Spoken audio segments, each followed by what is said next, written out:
Hello hello hello, good evening everyone. मैं महेश कुमार आप सबों का स्वागत करता हूं एक बार फिर से अपने चैनल कंस्ट्रक्शन फोरम में। अभी मैं खड़ा हूं Mokama bridge project newly under construction Mokama bridge project पे। यदि जोग्राफिकली आप बात करें तो अभी मैं 25.37 डिग्री लैटिट्यूड और 85.99 डिग्री लॉन्गिट्यूड पे खड़ा हूँ। मैं ये दिखाना चाह रहा हूँ आज मैं आपको कि कैसे इतने बड़े ब्रिज को कैसे लॉन्च करते हैं, कैसे लॉन्चिंग की जाती है अंडर कंस्ट्रक्शन ब्रिज को रिवर के ऊपर, नदी के ऊपर, जबकि हमें ग्राउंड से कुछ भी सपोर्ट करने के लिए हमारे पास कुछ भी ऑप्शन नहीं होता।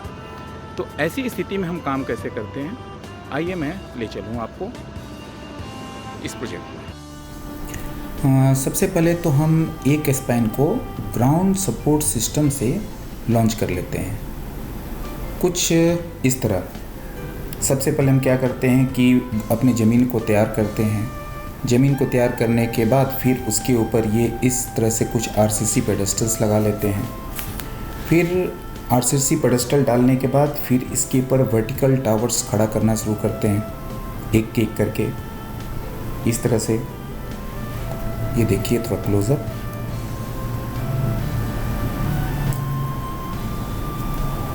जब सारे टावर खड़े हो जाते हैं इस तरह से, सारे आपके टावर्स खड़े हो गए, एक एक मेंबर एक एक कनेक्शंस करके पूरे वर्टिकल टॉप लेवल तक फिर हम अपने टावर को अरेंज कर लेते हैं कुछ इस तरह से। जब ये सारे टावर खड़े हो गए, अब हम क्या करते हैं कि हॉरिजॉन्टल्स, बॉटम कॉर्ड हॉरिजॉन्टल्स मेंबर्स लगाना शुरू करते हैं। इसके बाद जब सारे हॉरिजॉन्टल्स लग जाते हैं, फिर हॉरिजॉन्टल लगाने के बाद ये देखिए इस तरह से सारे हॉरिजॉन्टल्स लग गए डेक लेवल के। इसके बाद हम क्या करते हैं, अब वर्टिकल मेंबर्स में जाते हैं। फिर एक एक करके वर्टिकल मेंबर्स बना लेते हैं, सारे वर्टिकल मेंबर्स को फिक्स कर लेते हैं। वर्टिकल मेंबर्स फिक्स कर लेने के बाद फिर इस तरह से हमारा पूरा ट्रस तैयार हो जाता है। फिर हम इसके बाद अब चलते हैं कि कैंटिलीवर स्पैन कैसे करते हैं। इसमें आप देख रहे हैं ये सारे बोल्ट्स लगे हैं, HSFG बोल्ट बोलते हैं इसे। करीब एक स्पैन में 97,600 बोल्ट्स लगे हैं, करीब 1 लाख बोल्ट आप कह लें। और इस तरह से टोटल 16 से 17 लाख बोल्ट लगने हैं इस ब्रिज में। और एक स्पैन का वज़न, ये 123 मीटर का जो एक स्पैन है, इसका वज़न है 1400 टन। और पूरा इस ब्रिज में करीब 2200 टन स्टील की खपत होनी है। तो अब इस 1400 टन ट्रस को, इस 1400 टन एक स्पैन के ट्रस को कैसे लॉन्च करते हैं। ये पहला स्पैन तो आपको ग्राउंड के सपोर्ट से हो गया। अब आप देखेंगे कि ये एक टेम्परेरी मेंबर ऊपर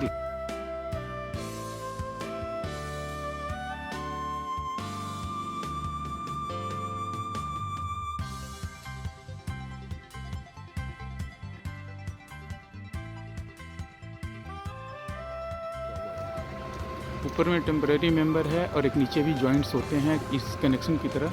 आप देखेंगे ये ओवरहैंग होकर के आगे कंस्ट्रक्शन होता जा रहा है।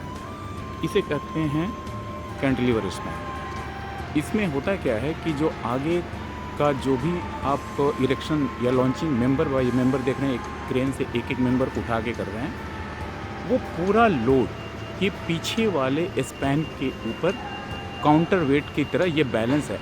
यहाँ तक कि ये जो पिछला आप स्पैन देख रहे हैं, ये भी इसका जो सेल्फ वेट है, इसका जो खुद का वज़न है, इतना सफिशिएंट नहीं होता कि ये अगला जो कैंटिलीवर स्पैन है वो जब अपने उस पियर सपोर्ट, जो आगे आपको पियर दिख रहा है, उस पियर सपोर्ट तक पहुँचते पहुँचते इसका वज़न इतना अधिक हो जाएगा कि आपका पीछे वाला ये ट्रस, ये पीछे वाला स्पैन लिफ्ट होने लगेगा। तो इसके लिए क्या करते हैं, उस आखिर में, यहाँ से शायद ना दिखे आपको, उस आखिर में कुछ काउंटर वेट 200 टन का काउंटर वेट रखा गया है ताकि ये वहाँ से लिफ्ट ना हो।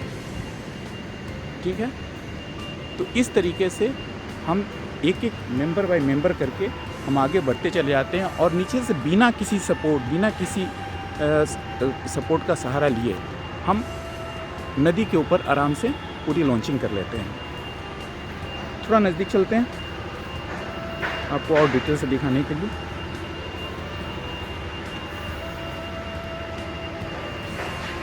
ये राइट हैंड साइड में पुराना ब्रिज है, पुराना राजेंद्र सेतु, जो कि सन 1959 में चालू किया गया था, उस समय के तत्कालीन राष्ट्रपति डॉक्टर राजेंद्र प्रसाद के द्वारा। बेसिकली ये रेलकम रोड है जिससे नीचे ट्रेन जाती है और ऊपर रोड है। लेकिन इसमें, इस ब्रिज में सिर्फ रेलवे ट्रैक हैं, 2 रेलवे ट्रैक हैं। दोनों में बेसिकली फ़र्क इतना ही है कि उसमें सिर्फ एक सिंगल ट्रैक है और इसमें डबल ट्रैक है। एक्चुअली इस ब्रिज को बनाने के पीछे कारण यही है कि इस पुराने ब्रिज पे जो ट्रैफिक लोड है उसकी कैपेसिटी से डबल हो चुका था। जितनी ट्रैफिक मूव करती है यहाँ पर, जितने नंबर ऑफ़ ट्रेन्स यहाँ से मूव करती हैं, उसकी नंबर ऑफ़ ट्रेन यहाँ इस ब्रिज के कैपेसिटी से डबल हो चुका था। तो ट्रैफिक को स्मूथ करने के लिए इस ब्रिज की बहुत ही आवश्यकता थी।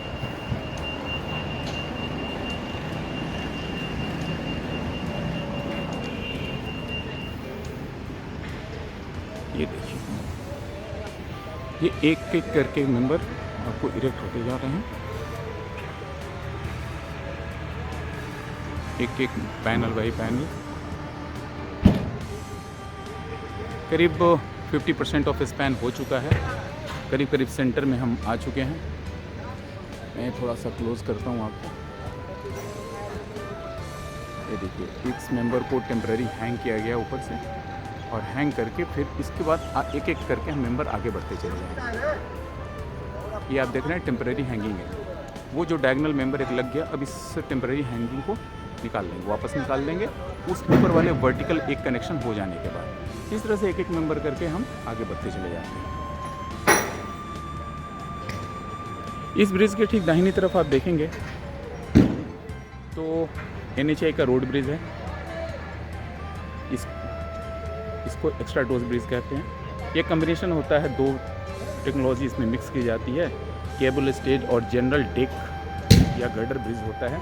उन 2 टेक्नोलॉजी को मिक्स करके फिर उसके बेनिफिट्स लिए जाते हैं और हम बनाते हैं फिर एक्स्ट्रा डोज ब्रिज। 6 लेन का रोड ब्रिज है। चलिए, अभी हमारा उद्देश्य उस ब्रिज को दिखाना नहीं है, वापस आते हैं अपने स्ट्रक्चर पे। ये जो आपको पियर दिख रहा है, ये पियर, इस पियर के ऊपर आकर के इस स्पैन को सपोर्ट होना है, यहाँ तक आना है।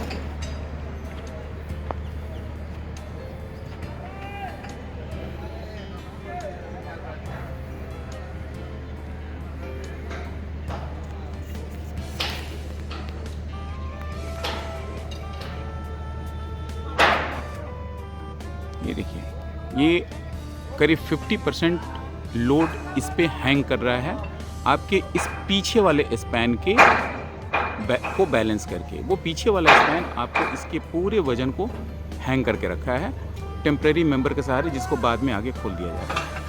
अब इस तरह से स्पैन एक एक मेंबर बाई मेंबर हम कनेक्ट करते हुए इस पियर पे आ जाएंगे। लेकिन जब हम इस पियर के नज़दीक पहुँचेंगे तब तक क्या होगा कि हमारा ये पीछे वाला जो स्पैन का वज़न है, जो कि 1400 टन है, वो इसके वज़न को शायद न सह पाए, न ले पाए।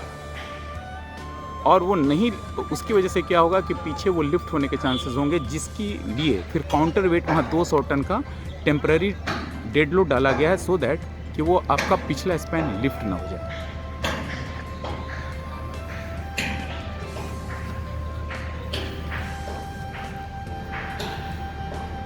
चलिए, थैंक यू। फिर मैं जल्दी ही मिलता हूँ आपको कुछ नए सब्जेक्ट के साथ। तब तक के लिए जय हिंद, जय भारत।